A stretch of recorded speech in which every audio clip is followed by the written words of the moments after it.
पहले तो normal deliveries होती थी, हमारी मातृशक्ति जो है नॉर्मल डिलीवरी होती थी, मगर अब वो डिलीवरी होने में ना बहुत ज़्यादा कॉम्प्लिकेशंस होती हैं। पहले हमारी माताओं के इतने ज़्यादा एक्सरेज या फिर वो क्या बोलते हैं उसको, अल्ट्रासाउंड नहीं होता था। 5-5 अल्ट्रासाउंड अब एक लेडी को बोला जाता है कि 5 अल्ट्रासाउंड आपको कराने हैं।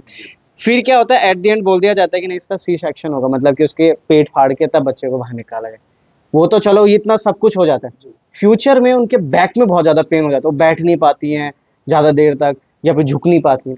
क्या ऐसी जो मातृशक्ति या फिर लेडीज़ आपके पास आती होंगी शायद, उनके लिए भी क्या आपके द्वारा कुछ किया जा रहा है? सर सबसे पहली चीज मैं बताऊं, जो लोगों को मिथ है ना कि सी सेक्शन के बाद बैक पेन्स होते हैं, बट कई लोगों को लगता है कि वो एनेस्थीसिया जो लगता है ना सर, सुन करने का इंजेक्शन कमर में, उसकी वजह से होता है। ठीक है, कहीं ना कहीं उसको मान सकते हैं, बट सर सबसे बड़ी जो गलती हम लोग करते हैं, पेशेंट या उसके बाद जो हमारी मां शक्तियां हैं, वो कुछ नहीं करते, बेड रेस्ट में चले जाती हैं। बेड रेस्ट करने के बाद सर क्या होता है, उनकी बैक में जो मसल्स है वो सारी रेस्टिंग पे चली जाती हैं।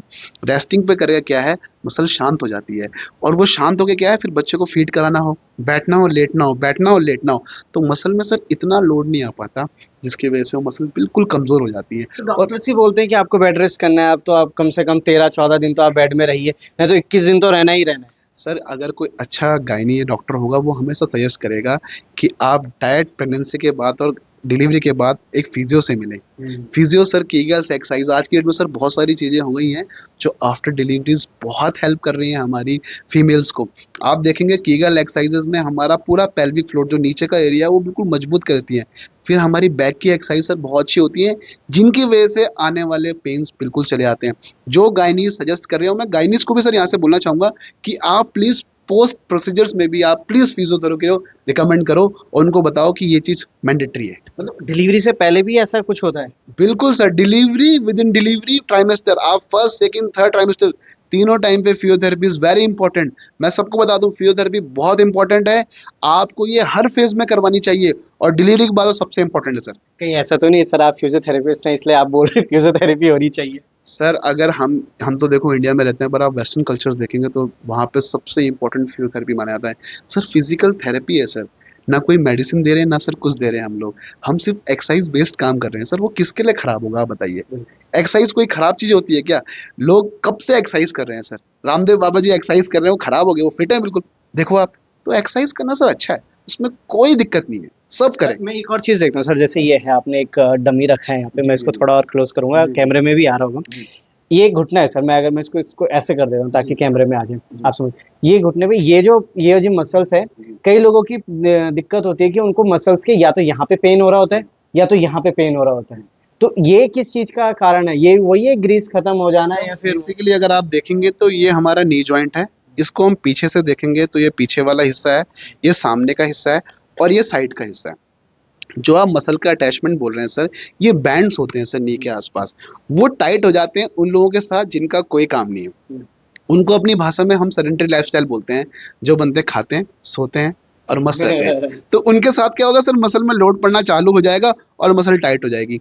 उसी पेशेंट को आप स्ट्रेचिंग करा दो, आईटी बैंड रिलीज करा दो, एसआई जॉइंट रिलीज करा दो, आपका पेशेंट 2 दिन में ठीक हो जाएगा बिना किसी मेडिसिन के। और उसके लिए वो बंदे 2-2 साल से 4-4 साल से मेडिसिन ले रहे हैं, ऐसा भी है। अच्छा, तो ये कई लोग बोलते हैं अरे कैल्शियम की कमी होगी होगी, आपको कैल्शियम की कुछ गोलियां हैं, विटामिन डी विटामिन सी इनको लो, धूप में बैठ जाओ सब कुछ ठीक हो जाएगा। अब तो सर्दियां भी है, ज्यादा धूप लोगे तो देखना 1 मिनट में ठीक हो जाएगा। सर कैल्शियम की गोली ज़्यादा भी नहीं खानी चाहिए, मैं आपको बताऊं, कुछ रिसर्चर्स कहती हैं कि कैल्शियम की गोली ज़्यादा खाने से स्टोन्स भी हो जाते हैं। अच्छा। क्योंकि सर वो कहीं ना कहीं डिपॉजिट तो होगा ही ना, और किडनी हमारा फिल्ट्रेट करेगी, कितना ही फिल्ट्रेट करा देगी, तो वो वहाँ जम के फिर स्टोन करते हैं। मैं ठीक है, मल्टी वाइटामिन अपने लेने चाहिए, बट किसको कितने लेने चाहिए वो भी एक मात्रा में डिसाइड करता है। अब आज की डेट में लोग 6-6 महीने से कैल्शियम खा रहे हैं, विटामिन डी खा रहे हैं, तो सर उनका ज़्यादा भी तो हो सकता है।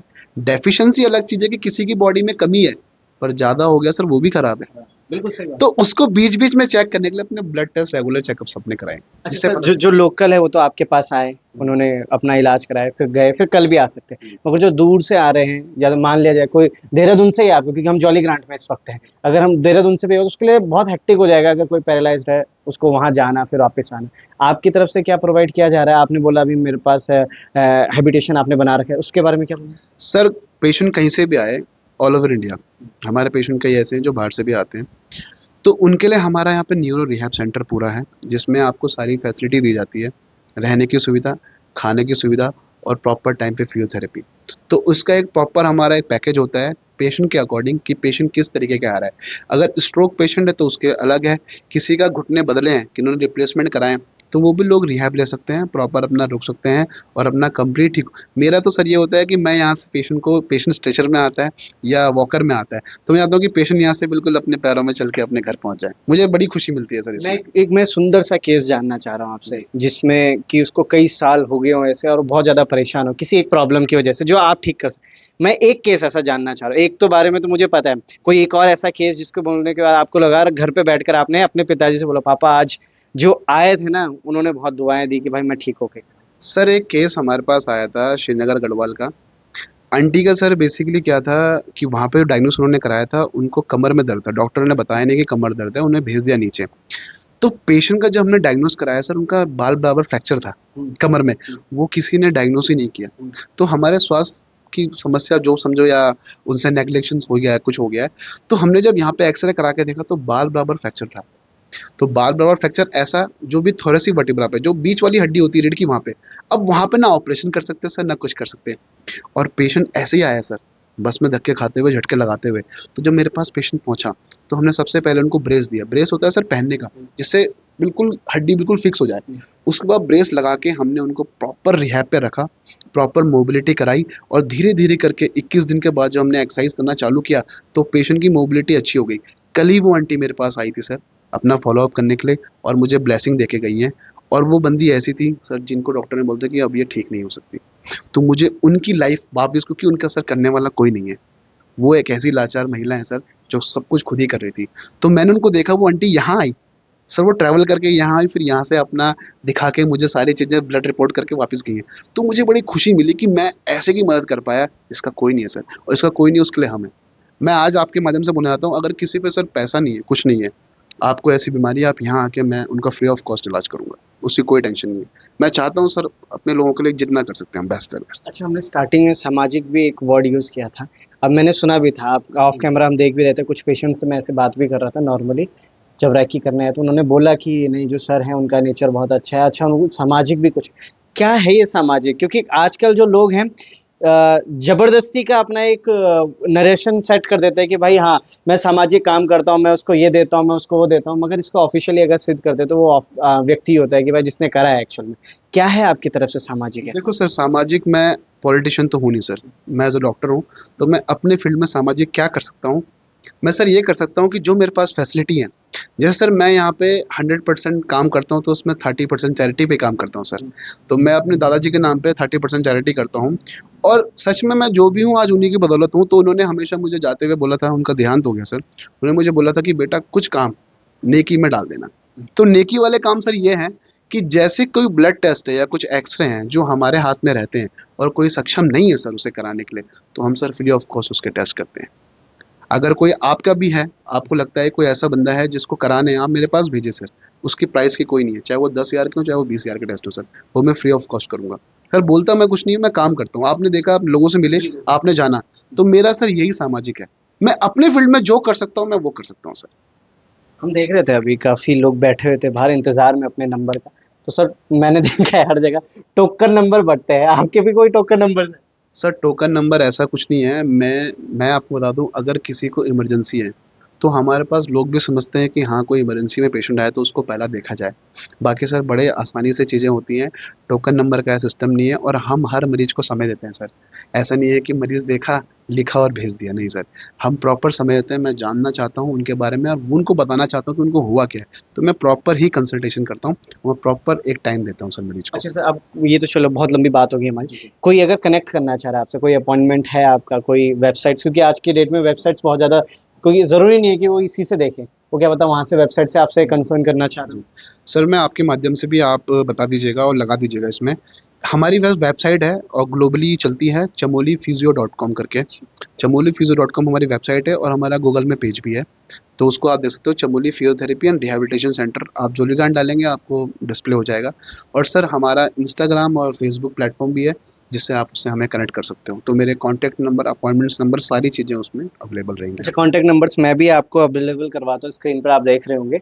इसी के साथ मैं उनके वेबसाइट्स का और साथ में गूगल जो इंस्टाग्राम है आपका, उसको भी मैं यहाँ पे लिंक पेस्ट कर देता हूँ डिस्क्रिप्शन में, जाकर आप देखिएगा और ज़रूर आइए। क्योंकि अगर मैं ये समझ रहा हूँ, मैं ये नहीं कह रहा हूँ मैं यहाँ पे कोई प्रमोशन के लिए, ऐसा कुछ नहीं है। एक सर मुझे ना लगातार फ़ोन कर रहे थे इस विषय में कि अंकित भाई ज़रा एक बारी जॉली ग्रांट में जाके चमोली फिजियोथेरेपी है, वहाँ पे जाके न्यूरोथेरेपी, वहाँ पे जाके ज़रा एक बारी बात करके आना उनसे क्या है। तो मेरे दिमाग में ना पिछले दिवाली से पहले से चल रहा था कि यार जाना है, बात करना है, जाना है, बात करना है। तो आज वाक़ई में हम यहाँ पे आए।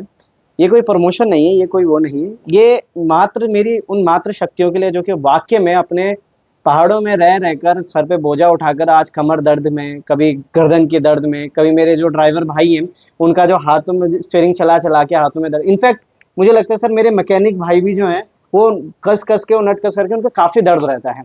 तो उनको ये ज़्यादा पता नहीं रहता कि हमें जाना क्या है, करना क्या है, किस तरीके से काम करना है। तो उनके लिए भी शायद ये कहीं न कहीं बहुत ज़्यादा प्रॉफ़िटेबल होने वाला है और होगा भी।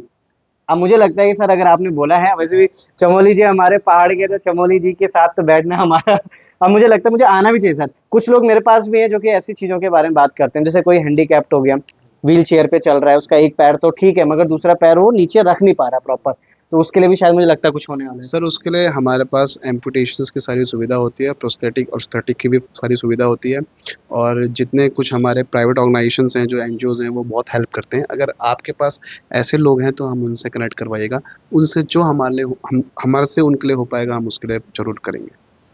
आपके पास भी होंगे कुछ, आप ज़रूर कमेंट में बताइए। मैं नंबर भी आपको दे दे रहा हूँ, उस पे आप डायरेक्टली आपसे कॉल कर सकते हैं, डायरेक्टली आप उनसे कनेक्ट कर सकते हैं और बात कर सकते हैं। पर चलिए बने रहिएगा लोकार्पण के साथ। जय हिंद, जय भारत, जय उत्तराखंड।